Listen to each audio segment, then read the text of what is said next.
स्वागत है आप सभी का आपका अपना YouTube channel Indian plant farmer में। किसान साथियों, आज हम एक ऐसे किसान के पास आए हुए हैं, काफ़ी अनुभवी किसान।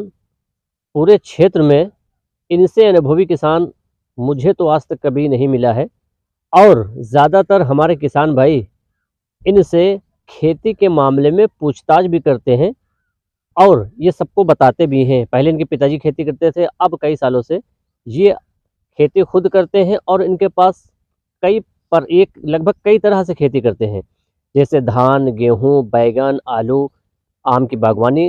कुल मिला के चलिए सभी की खेती बहुत ही ज़बरदस्त करते हैं।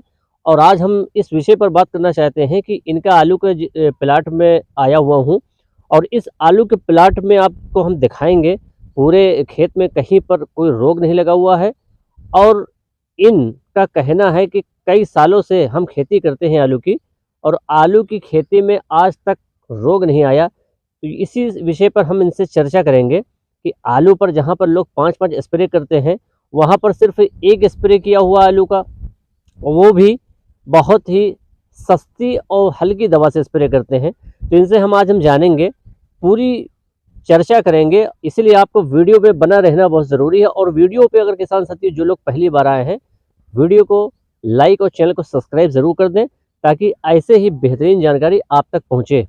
हम बात कर रहे थे, ये जो आलू का प्लाट हम पूरा अभी आपको दिखा रहे हैं, ये आलू देखिए आपका पीछे और ये फसल देखिए, कहीं पर कोई भी रोग आपको दिखेगा नहीं। और लगभग 4 सालों से इनके जहां हर तरफ रोग की बहुत तेज़ी से बरसात हो रही रोगों की जिस तरफ देखा जाए, लेकिन इनके खेत में आज तक कोई रोग देखने को क्यों नहीं मिलता है। इनसे पूरी विषय करने पर बात करेंगे, चर्चा करेंगे। इनकी बातों को आप सुनकर और इसी फार्मूले को अपनाकर अपने आलू की खेती को भी आप ज़बरदस्त तरीके से कर सकते हैं। उसके बाद में आप देखेंगे कि उत्पादन ज़बरदस्त आपको देखने को मिलेगा। और हमारे ग्यारह भाई खेती के मामले में पूरे क्षेत्र में सबसे टॉप पर इनका खेत होता है, चाहे वो कि कोई भी खेती करते हों, लगभग ये सभी खेतों में नंबर 1 रहते हैं। तो हम इनसे बात कराते हैं आपका। सबसे पहले इनसे पूछते हैं कि ये क्या करते हैं खेती में, कैसे क्या। ग्यारम भाई, ये बताइए, आपने ये आलू की फसल लगा रखी है, तो अभी तक आपके खेत में कोई रोग हमें इसमें दिखा नहीं, तो आखिर क्या बताएंगे आप? शुरू में आपने इसमें अपने अभी तक पूरा हमारे किसान भाई को फार्मूला बताएं कि शुरू से आखिर तक इसमें आप क्या डाल रहे हैं। और शायद मेरी बातों को यकीन ना हो कि इन्होंने सिर्फ एक स्प्रे किया है, इसीलिए मैं ख़ास करके आज किसान भाई को आपके सामने रख रहा हूँ। सबसे पहले इनका मोबाइल नंबर पूछते हैं। अपना मोबाइल नंबर बताएं। 96 95 28 58 40। एक बार फिर से रिपीट कर दें। 96 95 28 58 40।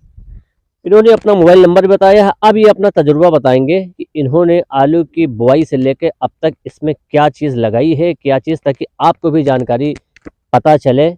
हो सकता है कि इस जानकारी को आप सुनकर आप भी खेती से लाभ उठा सके। तो ये बताइए ग्यारम भाई, आपने शुरुआती अवस्था में इसमें आलू में क्या डाला है अभी तक, शुरू से आखिरी तक आप हमें बताइए। 1 बीघे में घूर की 5, 1 बीघे में 3 बोरी NPK, 2 बोरी कैल्शियम, 1 बोरी पोटास। नहीं, तो ये शुरुआती अवस्था में आपने डाला था या कुछ गैप करके? शुरुआती में सब चीज़ मिलाकर डाले थे सब आप? चीज़ मिला करके। यानी गोबर के पास सड़ी हुई, और क्या बता रहे थे आप? 3 बोरी NPK। और कितने कितने खेत में? 1 बीघे में।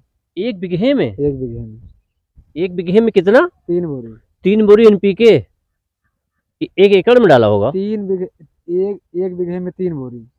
1 एकड़ जाएगा, नहीं नहीं, 1 एकड़ 1 एकड़ नहीं, एक तो हिसाब से अगर किसान भाई को अगर 1 एकड़ में डालना होगा तो वो कहाँ डाल पाएगा वो फिर? तो जैसे डालेंगे वैसे माल पैदा होगा। देखिए, अभी किसान भाई बता रहे थे NPK इन्होंने शुरुआती अवस्था में और गोबर के पास NPK और कैल्शियम भी डाला था। कैल्शियम भी डाले थे? कैल्शियम और 1 बोरी पोटास 1 बोरी पोटास भी डाले थे। और 20 किलो बीघा यूरिया। इन्होंने गोबर के पास डालने के बाद में इन्होंने NPK भी डाली और अलग से मात्रा पोटास की भी ली, जो शायद किसान इतनी मात्रा खुराक नहीं दे सकता है। तो ये बताइए कि आपके खेत में जो रोग नहीं आया हुआ है, इसके पीछे का कारण क्या है? ये आप NPK पोटास, जो आप पोटास अलग NPK में जो पोटास होता है NPK में, तो आपने पोटास अलग से क्यों लिया? अलग से इसलिए डालते हैं कि पोटास डालने से खर्रा मोर्चा रोग को बचाता है। अच्छा, आपने जो पोटास डाला अलग से डाला है, अलग से तो डाला है। पोटास तो काफ़ी महँगी पड़ती है, तो तो आपने अलग से पोटास डाला? तो अलग से इसलिए डाला, अगर बाद में रोग लग जाता है उसके 4 गुना तो लगता है। आपको लगता है कि ये जो परपरा या मुरचा इस तरीके का जो रोग लगता है, वो आपके खेत में ये पोटास की डेफिशिएंसी नहीं कम नहीं हुई थी, इसी वजह से इसका रोग नहीं आया पोटास हुआ? के कमी से ऐसा रोग लगता है ये। पोटास की कमी से लगता है। पोटास की कमी से ऐसा रोग तो लगता ये है। क्या आप हर साल ऐसा करते हैं कि एनपीके आप अलग डालते हैं, उसके और पोटास अलग से लेके हाँ, डालते हैं? 1 बोरी पोटास 1 बीघे में अलग से डालते हैं।